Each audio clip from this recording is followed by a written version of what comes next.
Definitivamente toca tomar Doppler de arterias uterinas. Mi nombre es José Luis Rojas, docente universitario en Medicina Materno-Fetal. Esta es la revista académica del Dr. Rojitas. Seguimos con nuestro firme propósito de compartir conceptos que estamos seguros van a ser de utilidad clínica.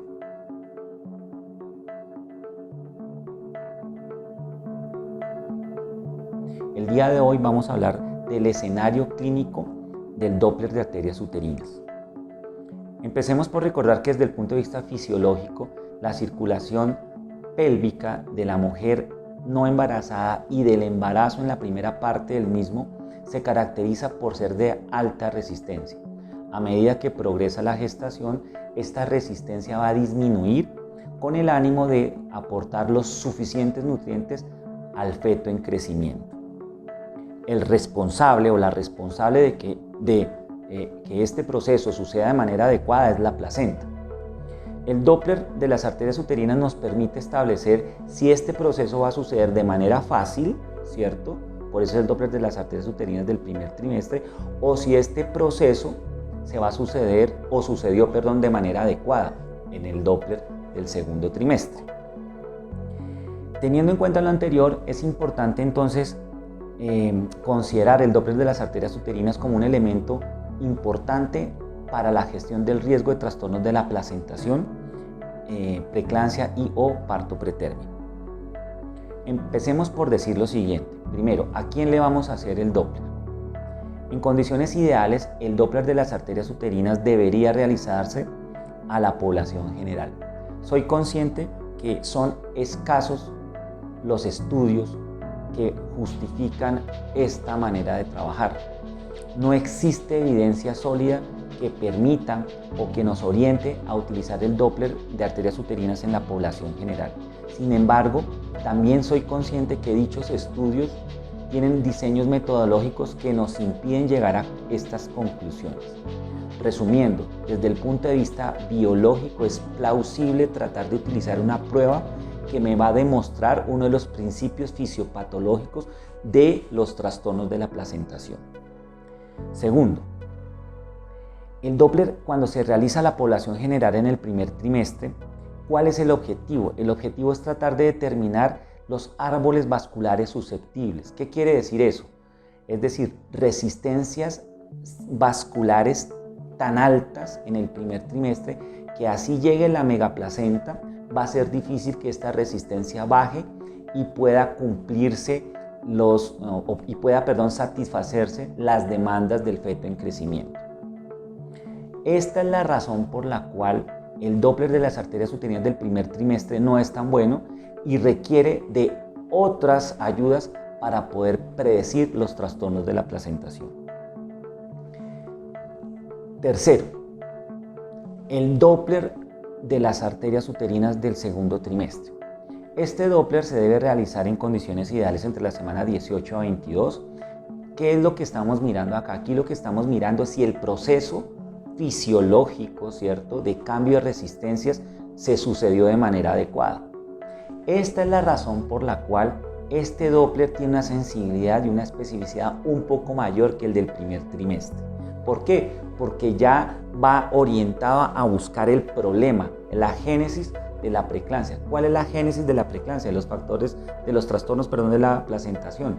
Las resistencias elevadas que van a originar hipoxia, que van a conllevar a todo el proceso fisiopatológico de la preeclampsia. Cuarto, ¿qué hacemos cuando un Doppler de las arterias uterinas sale positivo? Ahora, en el primer trimestre, tanto en población de alto como de bajo riesgo, hay que iniciar aspirina, no hay nada que hacer. En el segundo trimestre, cuando un Doppler de las arterias uterinas sale positivo, ¿cierto?, hay que mirar si se trata de población de alto o de bajo riesgo. Si es población de alto riesgo, se supone que desde el primer trimestre debió haber iniciado aspirina por el solo hecho de considerarse población de alto riesgo.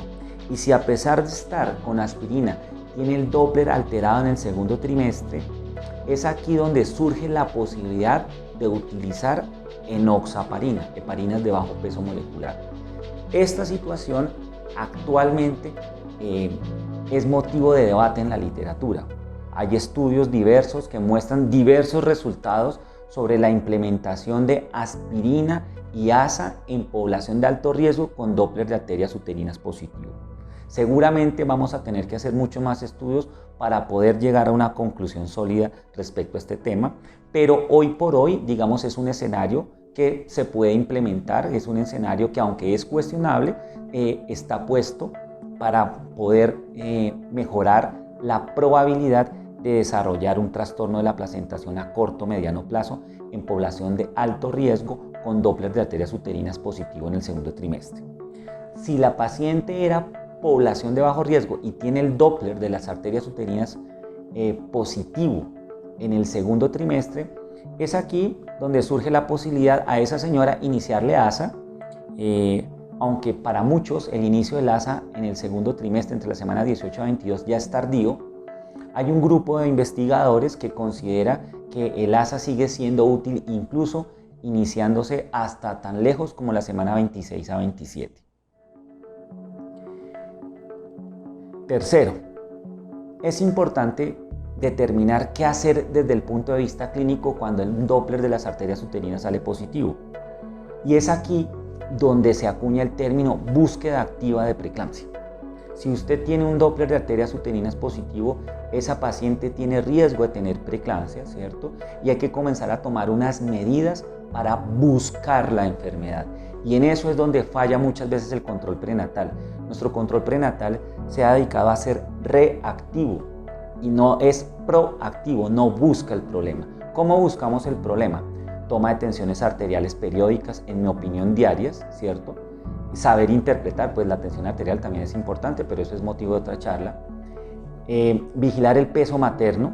Recordemos que cuando una paciente comienza a instaurar preeclampsia, comienza a hacer fuga capilar y a ganar peso de manera excesiva. Tercero, tiene que aprender a reconocer los síntomas. No es normal un dolor intenso de cabeza, dolor en la boca del estómago en la mañana. Eso no es normal, y más aún si es un dolor intenso. Y otro aspecto importante en la búsqueda activa de preeclampsia es realizar las curvas de crecimiento. Muchas veces se realizan una cantidad de ecografías sin ton ni son, pero en una paciente que tiene el Doppler de las arterias uterinas positivo, sí se debe, digamos, diagramar un plan de manejo en donde se proponga hacer una curva de crecimiento, ecografía de la semana 26-28 con Doppler, ecografía de la semana 32 a 34 con Doppler e incluso ecografía de periparto con Doppler. Recordemos que esta señora viene ya con un Doppler alterado. Resumiendo, definitivamente el Doppler de las arterias uterinas sí tiene un papel o sí juega un papel en la gestión de los problemas, especialmente aquellos problemas derivados de los trastornos de la placentación. ¿Falta mucha investigación respecto al tema? Sí, es cierto, pero no por esto considero que sea despreciar, ¿cierto?, un estudio que ha sido ampliamente demostrado que sí puede describir el proceso fisiopatológico de los trastornos de la placentación. Realizar el Doppler de la arteria uterina del primer trimestre, repetirlo en el segundo trimestre, si sale positivo, mirar si es población de alto o bajo riesgo, para sí mismo administrar aspirina o aspirina más enoxaparina y hacer búsqueda activa de preeclampsia es una conducta que hoy en día es válida y es perfectamente aceptable. Muchas gracias.